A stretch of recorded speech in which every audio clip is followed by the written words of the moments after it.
Amateur focus investors, we'll be taking an in-depth but not too technical look into the cryptocurrency NIM, or XEM, and figuring out exactly what it is, what it has to offer, and generally how it works. My goal in creating this episode is to be your one-stop shop video, jam-packed with the info users and investors want to know, before deciding if NIM is right for them. I made this video because this is the kind of video I wanted to see while I was trying to research NIM to decide if I wanted to become a user myself. Please pay close attention because I'm going to be going through this video objectively, fact by fact, pretty quickly. From time to time in the background, I'm going to be fiddling with the NIM Nano wallet for everyday users while I go through the basics, just to give you some idea of what to expect. So with that said, let's get right into it. NIM is different from other cryptocurrencies for two major reasons, and better than many other cryptocurrencies for a lot more, that I'll get into later with the facts list. Now, before I get into my list, I first want you to know the two major concepts exclusive to NIM, just to keep them in the back of your mind, even if you don't understand them at all just yet. They are these. You harvest instead of mine, which is just another way of describing how nodes and harvesters work and get paid. And another concept is that they use the concept of proof of importance to determine just how much work a node or harvester on the network gets to do because they trust it more and know that it has a huge incentive to run the network properly. Now,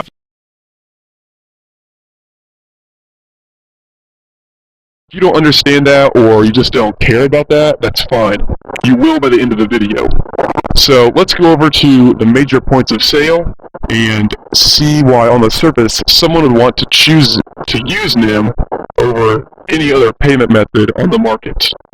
So actually, before we go into the major points of sale, as you can see below, I'm going to go over the most basic of basics about NIM. NIM, N-E-M, New Economy Movement, is what it was originally called, but I don't think they use that slogan anymore. But yeah, just good information anyway. The currency for NIM is called XEM, and it was launched on March 31st of 2015. Now going into the major points of sale of why you would want to use NIM over any other centralized payment method or even decentralized payment method, such as Bitcoin, or centralized such as maybe Venmo or Apple Pay, is that NIM is entirely blockchain based, obviously, if you aren't new to this, with 100% new code, and that code is built to be efficient, much more efficient than Bitcoin, per se. NIM transactions take about 6 seconds to show up, and about 20 to confirm. Yes, I counted, and the reason it's in this point is in red is because the points that are in red because they are either special for NIM or they are very important points of sale in my opinion, meaning reasons why people would want to use it for everyday type, things. Moving down, NIM has a messaging feature, and the messages take about 17 seconds to show up, and they currently cost about 1 additional XEM per 15 characters. So 140 characters is a pretty known amount and should cost about 10 NIM or 10 cents to send, which in my opinion is just fine for saying something like, hey man, here's the payment for the sneakers.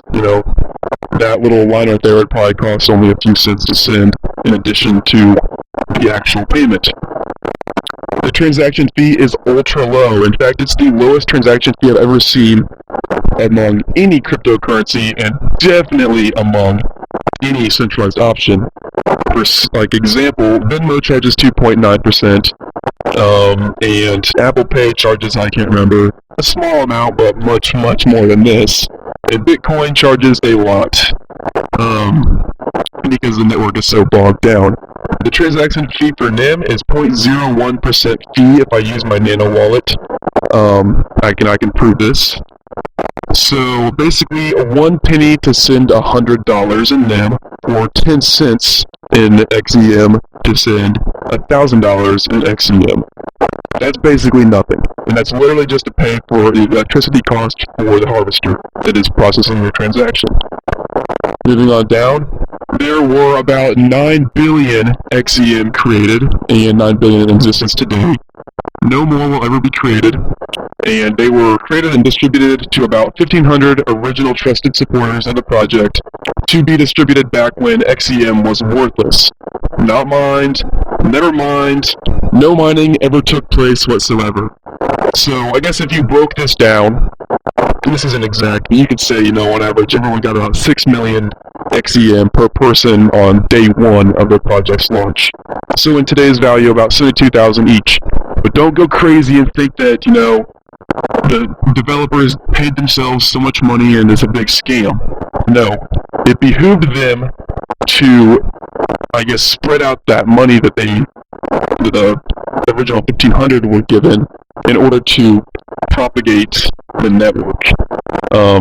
If a couple, which I highly doubt, saved their original 6 million NIM, I still don't care because congratulations, they were there and they had very good foresight to invest in the startup of the project, and they deserve to be rewarded for that great foresight and support for the project.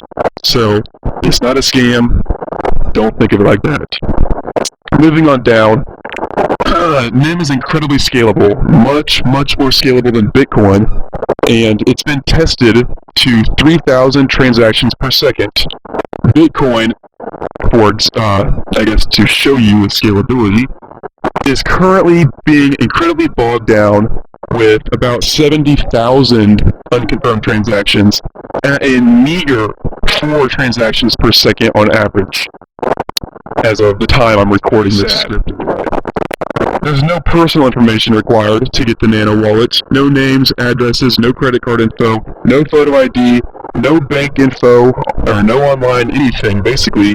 And to me, this is a huge incentive to switch over to that cryptocurrency. NIM is 100% traceable. I know that you Monero guys, or you money laundering types, the few of you that are out there, might not like this. And so there's no private transactions possible in case you care about privacy. But hear me out. This is extremely important for mass adoption. It allows buyer and seller protection to be implemented in the future, and it allows businesses, like it or not, to track spending habits. So this is important because the major reason why cryptocurrencies will be adopted someday is if businesses adopt them to accept alongside of a fiat currency as a payment option.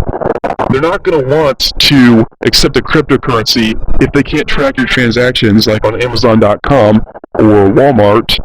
That way they know to give you personalized advertisements and stuff. And guys, I know some of you guys don't like this. I'm not a really big fan of it, but this is a compromise we're going to have to make if we want businesses to accept to accept a cryptocurrency. Moving on down, the NIM network also has things they call mosaics. It's just a fancy word for assets that can be traded on the NIM blockchain. And just to familiarize you, XEM is a mosaic. Not much more to say about that.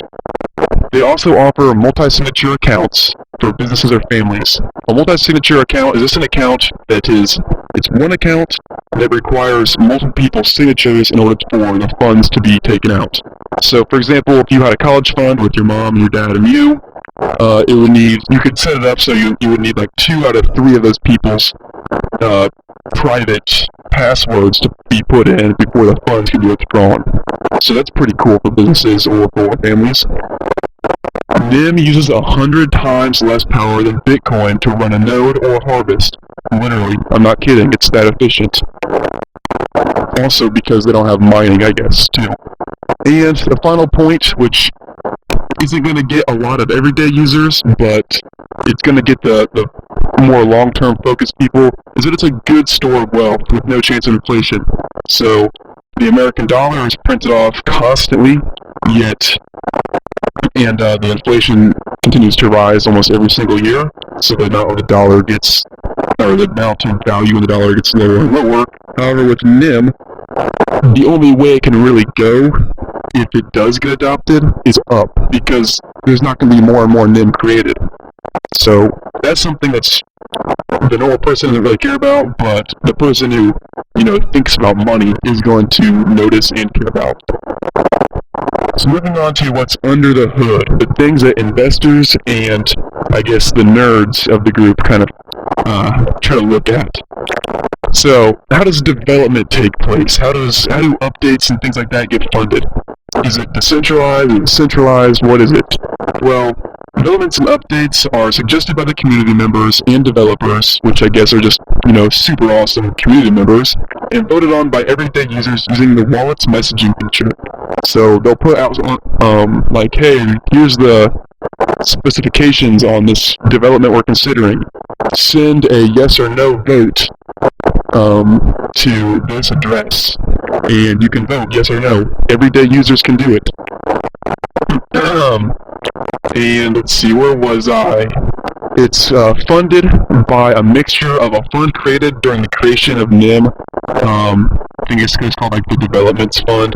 And yes, I do believe that may eventually run dry, but that's okay. Don't worry about it. It's just to get NIM on its feet. They also get funded by community funding, so donations and things like that, by investors and people who just have large stakes in XEM who want to improve the network in hopes of growing their XEM value. So, like I said in my last NIM video, it's called sweat investing. You invest a lot in a company or a currency, and then you put in work to increase the value of your investment. So you work for yourself. It's pretty cool. So in that case, there's lots of incentive for people to improve the network for developers and community members who are invested in them, as I just said. Importance. So what the heck is importance? Importance is for harvesters and nodes and supernodes concern only. It doesn't concern you if you just want to be an everyday user and just care about how it functions. And it determines how much new data and network traffic is sent your way for you to register and process. Unlike Bitcoin, your importance to the network, not your computer setup and speed that you process the info, determines how often you'll harvest a block. I guess, you harvest a block. This ensures that you are trustworthy, have a high stake in keeping the record straight, and have incentive to grow the network. And your importance depends on your account's balance and how often transactions are done from your account. So basically, just another way of ensuring that you are heavily invested in the network and you are incentivized to keep the record straight. Because if you're say you have 3 million NIM because you're a supernode. Well, I don't even know, that's thousands of dollars. And let's say you want to somehow try to scam the network. Well, that's going to get figured out, and then you're going to lose your thousands of dollars of investment in the network. So why would you ever do that? You could just get paid to process the transactions normally, and and just get paid for it. So moving on down, in order to start harvesting, you need to have 10,000 NIM invested. In order to have a supernode, you need to have 3 million NIM vested. And when I say vested, I just mean invested in the network, and it is determined by the amount of time you've kept that amount in your wallet. 10% of your balance becomes vested every 24 hours that it's there. So example, if I put 100,000 XEM in my wallet today, 24 hours from now, about 10,000 will be considered vested. So now I could start harvesting in 24 hours. So with a balance of 20, just for example also, to give you an idea of how often blocks are harvested currently, someone said at a balance of about 20,000 XEM vested, it took them about 1 to 2 months to harvest a block. But with a supernode with 3 million vested, it typically takes less than a day, from what I've read, for them to harvest a block. And payout for the harvester is random. It's not like a set block payout. It's just the transaction fees that you process in that block.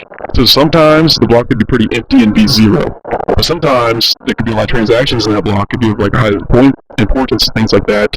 And you could get over 100 NIM from processing one block. And obviously, the more blocks you process, the better average payout you get. If you have a high importance, you'll be mining several blocks a week, so it's no big deal if you get a few that pay out 0, because the electricity fee is so low for running a NIM node, or master node, or super node. So And also, as the amount of transactions on the network grow, the more transactions per block will occur, and so does the amount harvesters will get paid per block naturally. NIM uses 100 times less power, as I've said before, than Bitcoin to run a node or harvest. So, no need to explain that. It's pretty good on power savings right there. You can run a super node or harvest on a regular PC. You don't need to even have like a nice expensive one. There's no need to run an expensive ASIC miner like on Bitcoin. Super nodes get paid out about 450 NIM per day currently. NIM Bitcoin miners on this small of scale, meaning with the same equipment, meaning just a CPU on a computer, are getting paid nothing. Like, you will never ever mine a block if you're just using your CPU on your computer. And right now this 450 is, and that's in Bitcoin, I mean, but you'll never mine a block if you're using a CPU on a Bitcoin network. Right now this 450 is paid out by both the Sustainability Fund, which was created from the initial coin creation, but this will also eventually be paid 100% from transaction fees when the network starts getting heavier and heavier traffic, once people start adopting it more, and will thus become self-sustaining and extremely profitable for the supernodes. Well, I think that's about it, folks. That's all I've got to say about NIM today. I hope this episode of Let's Invest proved to be both helpful and educational.